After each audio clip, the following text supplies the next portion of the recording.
morning. Good to have you with us. I'm Joe Fryer. Savannah is on assignment. We begin this morning in Minneapolis, where the Trump administration is taking action after the fatal shooting of ICU nurse Alex Pretti.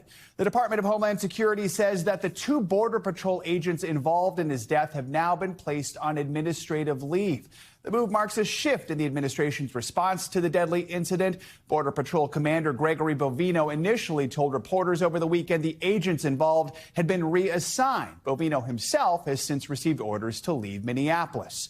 Mounting backlash from protesters across the country and lawmakers within his own party are now pushing President Trump to change course in the wake of Saturday's deadly shooting. But questions do still remain, with more Republicans calling for an independent probe and denouncing Tuesday's attack on Congresswoman Ilhan Omar at a town hall meeting. Now, on top of all that, outrage over the shooting could lead to a partial government shutdown. A lot to cover in a few minutes. We're going to talk with NBC News national politics reporter Jonathan Allen about how President Trump is trying to shift his tone. We begin with Washington reporter Alice Barr with the latest developments. Alice, good morning. Good morning, Joe. President Trump's border czar, Tom Homan, is set to speak in about an hour from now in his first remarks since taking over ground operations in Minneapolis, trying to restore calm in a city in turmoil and in pain.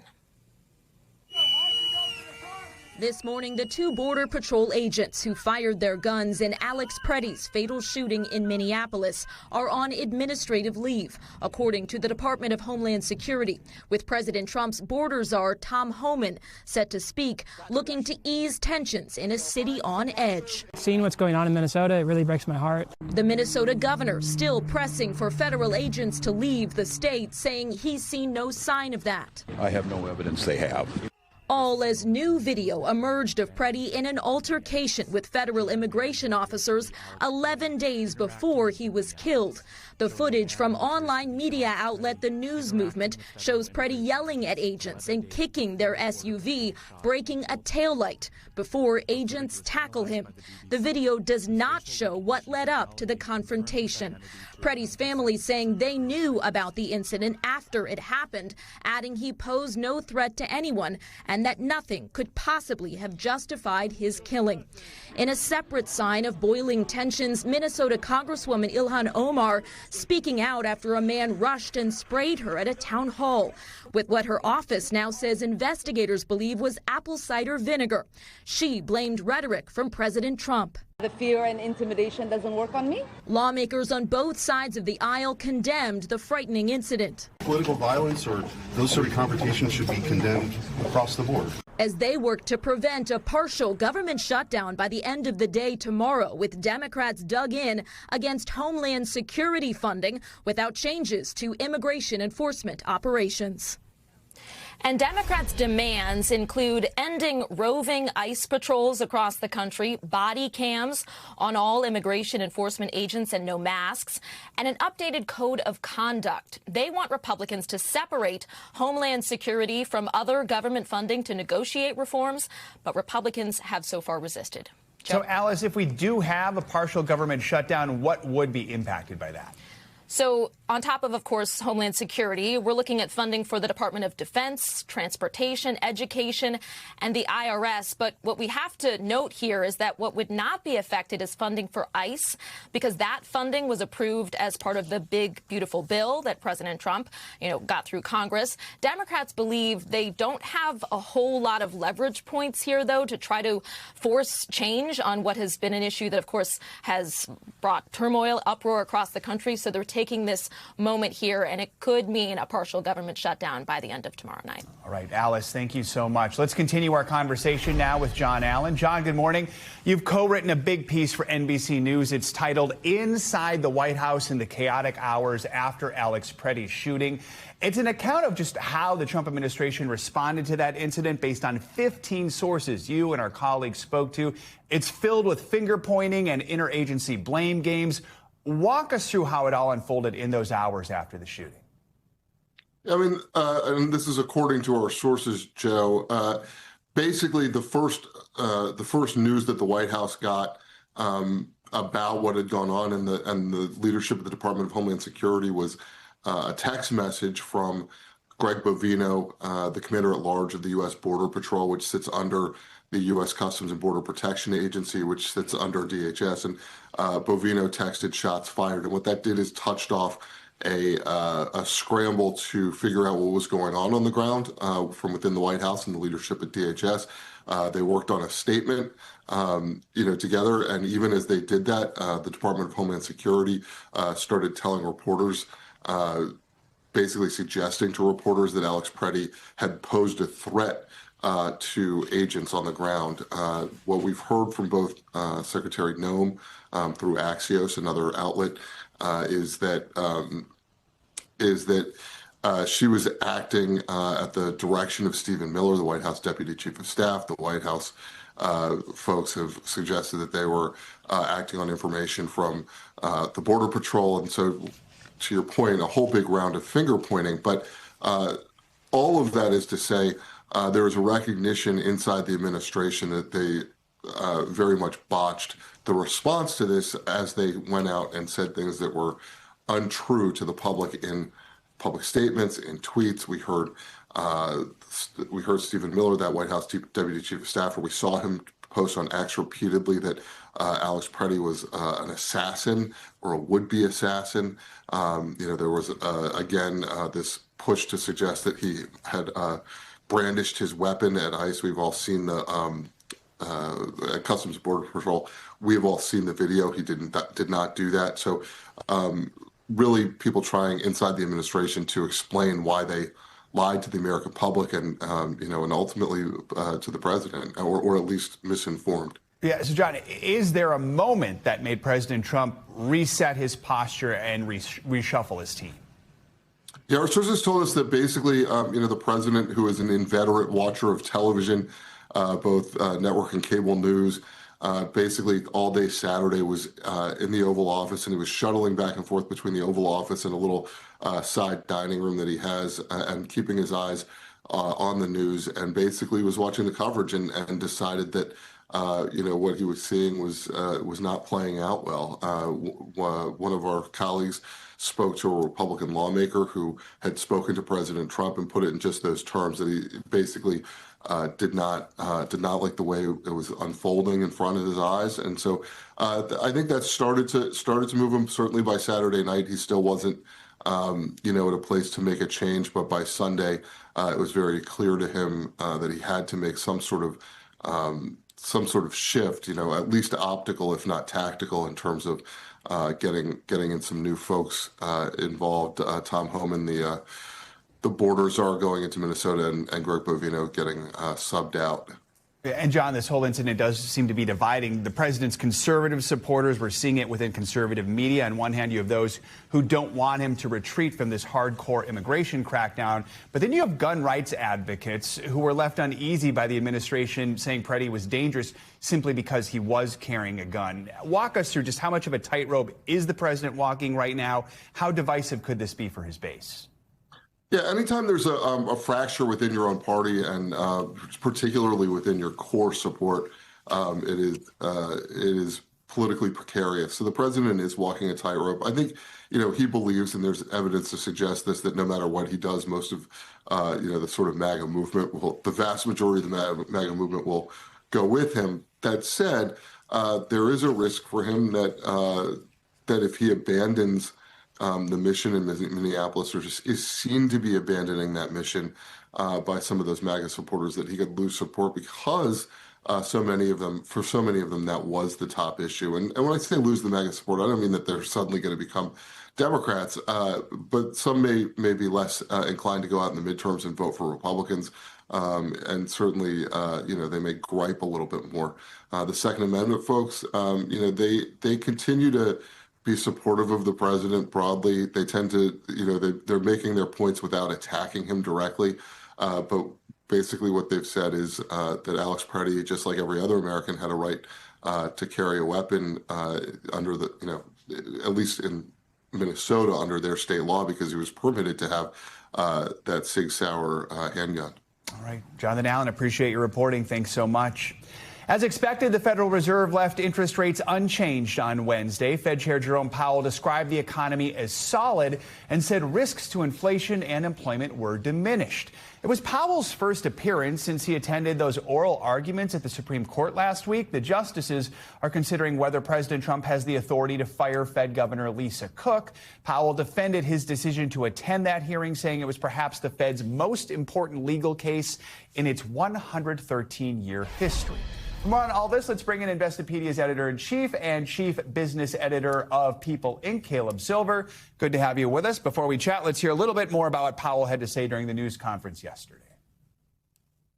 The U.S. economy expanded at a solid pace last year and is coming into 2026 on a firm footing. We are well positioned to wait to see how the economy evolves.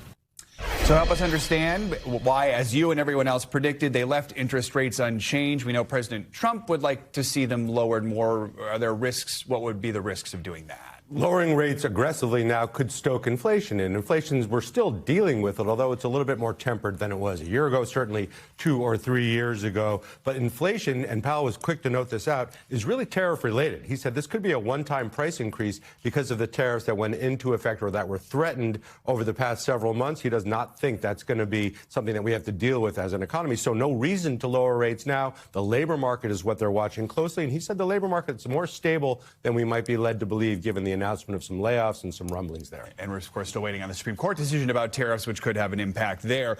Did we get any clues from him in that news conference about just what he thinks the roadmap for the year is looking like when it comes to interest rate cuts and just the economy? Yeah, he said the Fed is not on a premeditated path due to any more cutting. They want to wait and see what data is coming their way, and policy is the uncertainty there. Economic policy in particular, tariff policy is one of the big bogeys there because they can't make decisions about what the right level of monetary policy is if they don't know what pricing is going to look like. So tariffs is one of the things that they're watching pretty closely. No predetermined cuts. Know this. Powell's got 2 more meetings as Fed chair, and then he will be replaced come May.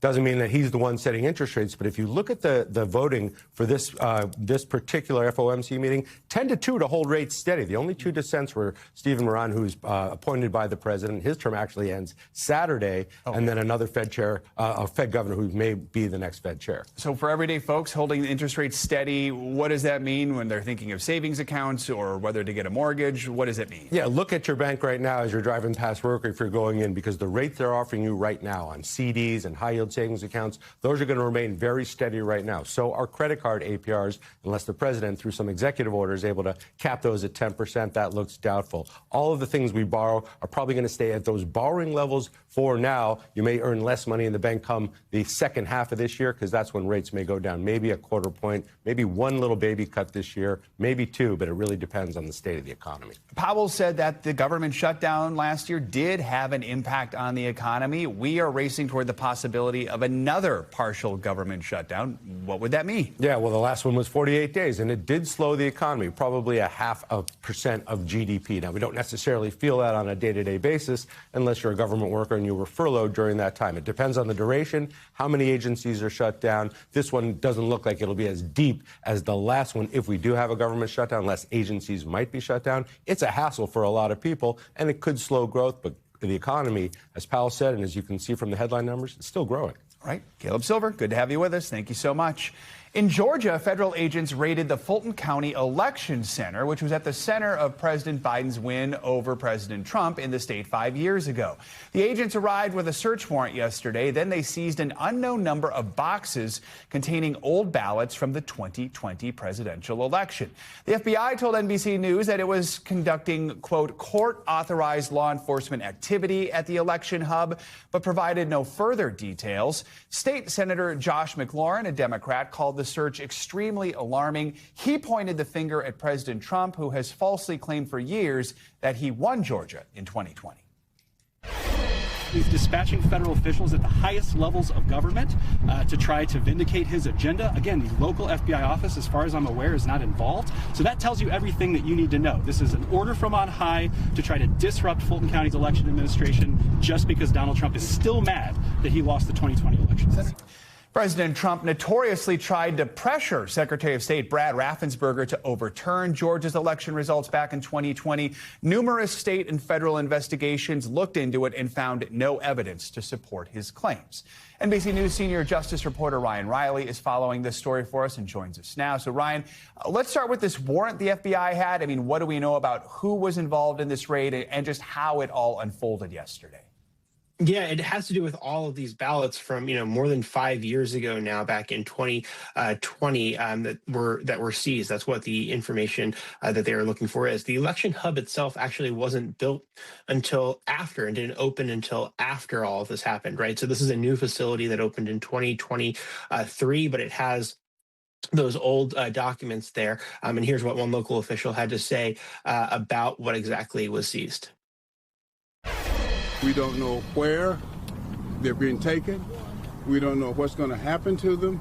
So we can no longer, and I can no longer, as chair of this board, satisfy not only the citizens of Atlanta, but the citizens of the world that those ballots are still secure. And so the warrant itself is now sort of out there, and it involves a figure who is not, as you know, local officials said that the local field office didn't appear to have been involved in this. And also the U.S. attorney who was involved in this, who signed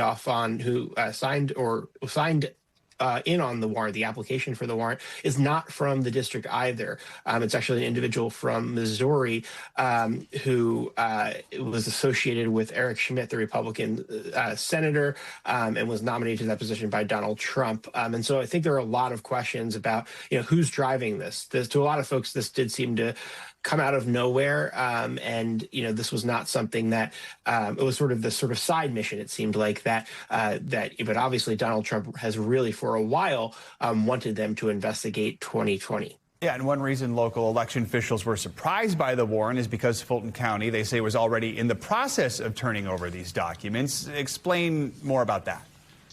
Right. So there's been ongoing litigation about this in a lawsuit, and then the Civil Rights Division had wanted some of these documents from the Justice Department Civil Rights Division, which has been sort of trying to get a lot of documents in connection with elections, because that's been a main driver of their work. The Civil Rights Division has sort of been overhauled from its traditional work to these sort of quests that very much align with Donald Trump's ideological goals. And so this is one of them, getting these documents.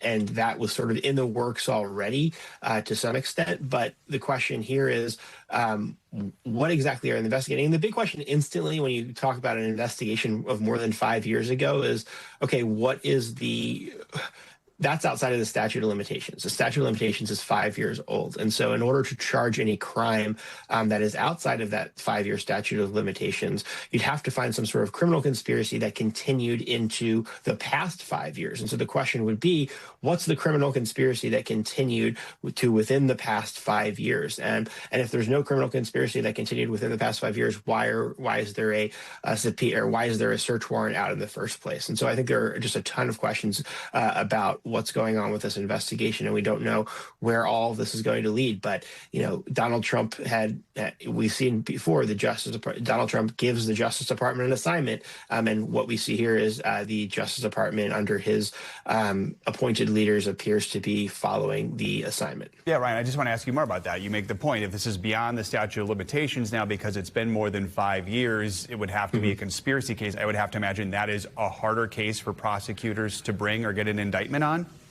Yeah, because you have to find exactly what that hook is, and there has to be some sort of action towards the conspiracy. And so when you're talking about just within the past 5 years, 5 years ago today, Joe Biden was already in the White House, right? And so he was a few days into his new term. And so what criminal conspiracy, did they think continued after the certification of the votes, after January 6th, after, the inauguration? What criminal conspiracy did they believe was happening in Fulton County that continued past all of those times? And there's just no obvious answer.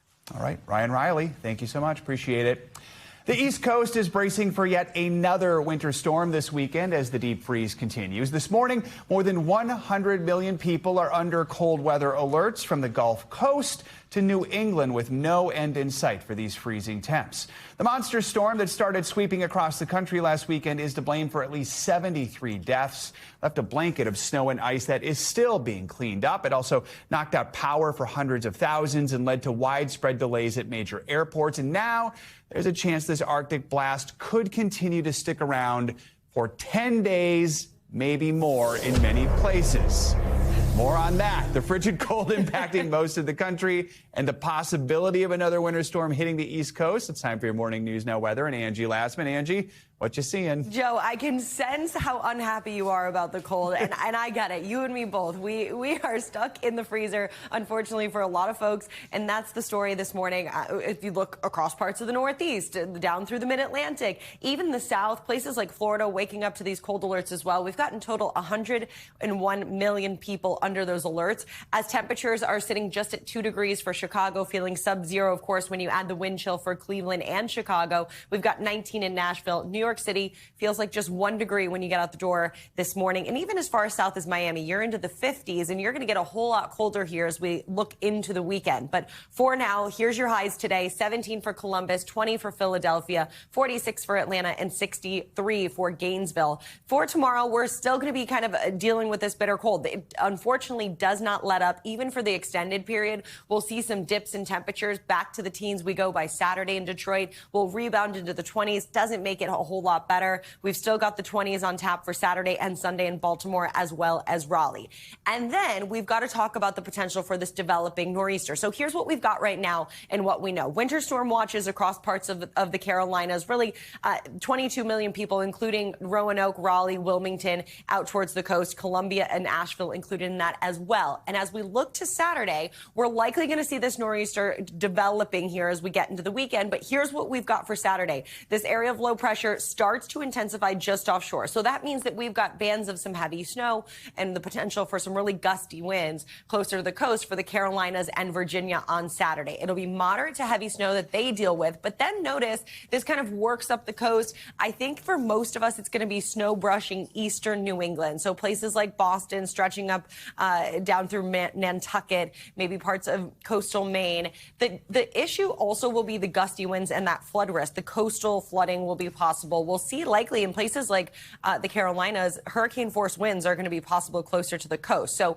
really impressive winds. And on top of that, again, for that region, the potential for up to 1/2 foot of snow in some locations. Notice Norfolk has the potential to see up to 14 inches. And this is in that Saturday to Sunday time frame. Because of the time frame, we've got a better idea of exactly how those totals will look for snowfall across this region. Not quite as in focus across parts of eastern New England, but we do feel confident enough to say that the closer you are to the coast, there will be some impact. So that'll come in the form of potentially some snowfall up to 1/2 foot, and of course, really strong winds that are going to lead to some issues with the coastal flooding, the erosion, all of that, Joe, here as we get into the weekend. So we've still got some fine-tuning to do, but I have a feeling that the I-95 corridor is going to skip out on some of that snow. Okay. But still, again, we've got some time. That wouldn't be until Sunday. It is only Thursday, so we'll see what happens here over the next 24 hours. Keep an eye on it, but the thought of hurricane-force winds with this cold weather, that is scary stuff. Yeah, of course. Power outages always a concern. We've seen what happened with the last storm system in Nashville